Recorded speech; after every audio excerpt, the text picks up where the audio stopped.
This process will make future mows smoother than your first date.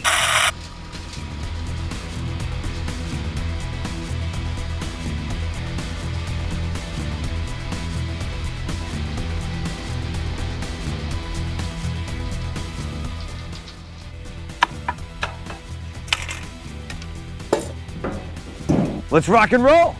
Last fall, I ripped out a ton of bent grass from my lawn, taking a lot of soil with it. After rolling my lawn this spring, it turns out my lawn has a few bumps that need to fix it. Leveling this cool season lawn starts right now. Stick around. Hey guys and gals, welcome to Garage Gear. I'm JB, giving you the best tips and tricks to survive life in and out of the garage. And remember, if you're feeling the vibe and you want to be part of the tribe, subscribe. My lawn isn't way off in terms of its level, but I do notice a few bumps here and there while I'm mowing. And just so we're clear here, I am doing this lawn leveling project here in the middle of spring. For cool season lawns like mine, this is best done in the spring or the fall when the lawn is pushing growth at its best. Here is how we are gonna level this bad boy. The first step is going to be mowing the lawn down as low as you can comfortably go with it. The lower, the better. All of these tools, which I'll get into later, do not work well if the grass is too tall. Plus, tall grass can actually collapse under the weight of all that soil and sand. So if you want this project to go, you gotta start by mowing low.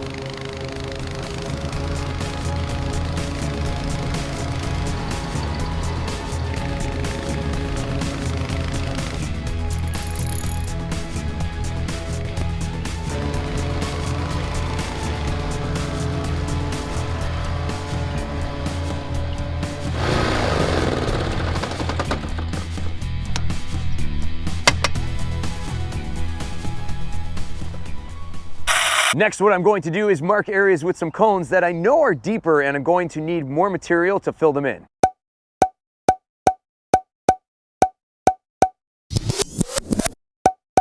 Let's think about the lawn like a donut. We all love that layer of frosting on top, but a thick layer on top of the lawn will be more difficult to spread around and it will be more difficult to work into the canopy. What we want on the lawn is a glaze. A nice thin layer to fill in all the little bumps. Looks like the glazed donut wins this round. As you can see, I have several areas around the lawn that will need more of that sand soil mix to fill them up. I'll scoot around the yard with the rest of the remaining material and smooth out the rest of the lawn. This process will make future mows smoother than your first date.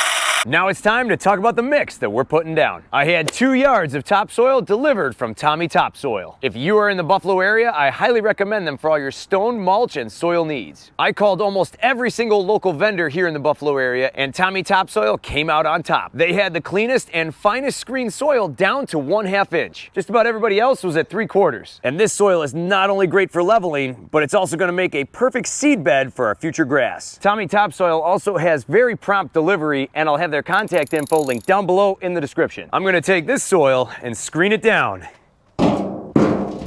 with a 1/4 inch screen. I built this sifter for a few extra bucks and it does a great job getting all the extra big material out of the way. The smaller the particle size, the better. A rough 50-50 mix of soil and sand is usually a good idea. I'm gonna throw in about 5 or 6 good scoops of soil. And let me bring you in here. This is what I wanted to show you. What I'm gonna do is just work it in with my hands and let the sifter do its job. It's kind of satisfying to watch. Big clumps like this, you can just kind of break apart. Most of them do. And what you're left with is all these kibbles and bits. I'm gonna take all these and I'm just gonna set them to the side. I got a place for them later.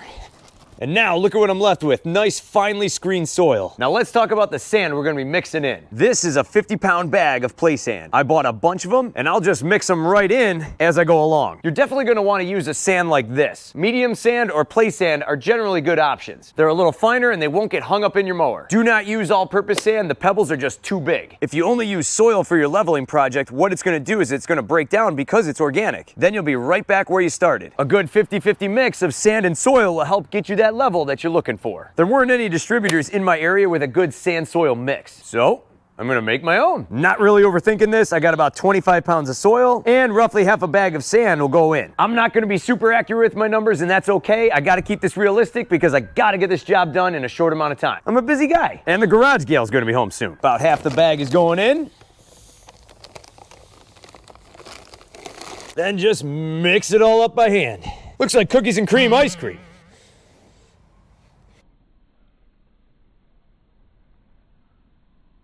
Once I had it all mixed, I poured it in small piles all around the lawn. Smaller piles are generally easier to spread, and the smaller piles are a lot easier to haul around.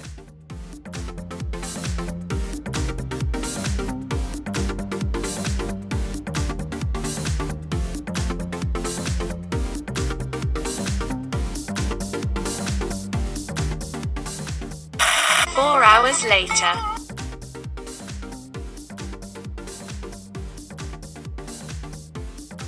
Well, we made it to this point where all our sand soil mix piles are spread out across the lawn. Before I start knocking them all down, let me tell you something that all the other YouTubers that are doing these lawn leveling projects aren't telling you. That took about a good 4 hours to get all those piles placed everywhere across the lawn. It's a lot of lifting, a lot of hard work, but hard work pays off. Now let me introduce you to our tools of the day. This is a landscape rake. This is a leveling rake. Both are gonna be awesome tools for leveling your lawn. Let's start with the landscape rake. This one is about 3 feet wide. It has a flat straight edge and then a rake-like edge on the other side. We're gonna be using the flat edge, and this one is great for pulling and pushing piles across your yard. We're gonna take these piles right here, we're gonna start pushing and pulling in all different directions. I find on a cool season lawn like mine, it's easier to pull. Just gonna work it all around so it fills in all the gaps. Notice I'm using the flat edge. We don't need the rough side. Check that out. Nice and neat, all spread out, filling in the gaps. Once we get some seed in there, that'll fill in beautifully. If you have big mounds of dirt and sand to push around,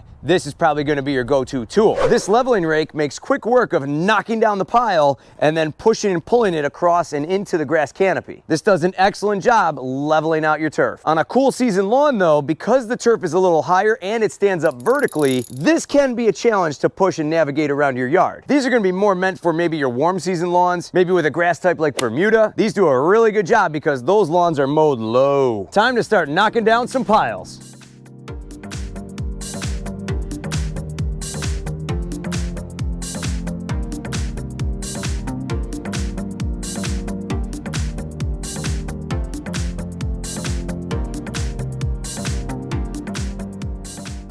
Remember, we're glazing the lawn here. We're not frosting it. Work it around far and wide. You know, with the leveling rake, I find that you gotta just get so low that my back is actually starting to ache. So I went back to the landscape rake, and this thing's actually doing a pretty good job.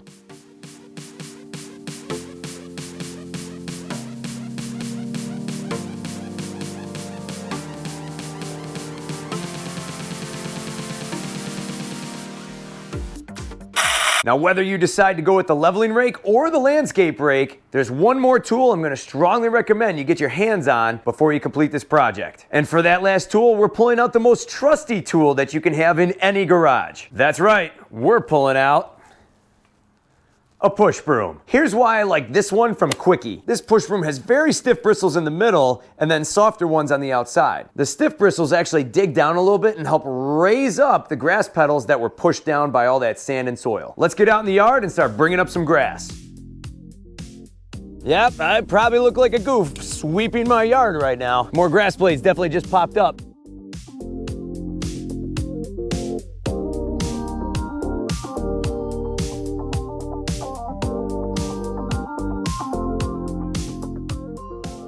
At this point, all the low spots are filled in. A majority of the lawn is now level, but to fully ensure that those low spots are indeed where they need to be, I'm busting out the lawn roller. This will give those low spots one final stamp of approval. After this, if any areas sink down further, I'll just add a little bit more sand soil mix and I'll spread it around again.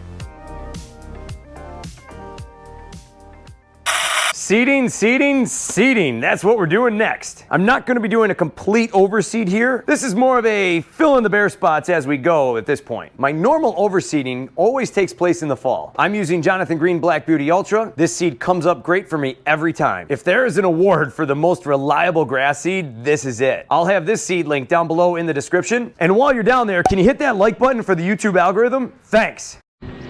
Neighbors naysaying. To give this grass seed a fighting chance, I'm going to coat it in a layer of peat moss. This will help with moisture retention. You pay a lot of money for grass seed, and to me, it's worth it to pay the extra $10 for the peat moss to better your odds. All right, we made it this far, and at this point of the game, I'm very dirty. To wrap things up, I'm gonna do 2 more things. I'm gonna put down a layer of worm castings as a fertilizer. This is gonna really kick up the organics in the soil. Normally at this point, I would throw down some kind of starter fertilizer. The grass is already growing strong. I feel that this will be a perfect opportunity to get some organics going. Lastly, probably one of the most important things to do from here on out is water. Water, water, water. If I'm not getting any rain, I am watering that day. I'm usually gonna water in the morning, but if my schedule doesn't allow, I'll hit it in the evening. To sum this all up, this has been a very big job. No lawn leveling project has ever been completed quickly. Between the mixing, the hauling, the spreading, the leveling, the seeding, the fertilizing, the peat mossing, I am without a doubt beat up. Stay tuned for a future video on how the lawn turned out. Don't forget to give me one of these. Thanks so much for watching, and I'll see you in the garage. Not on. Oh, was it on?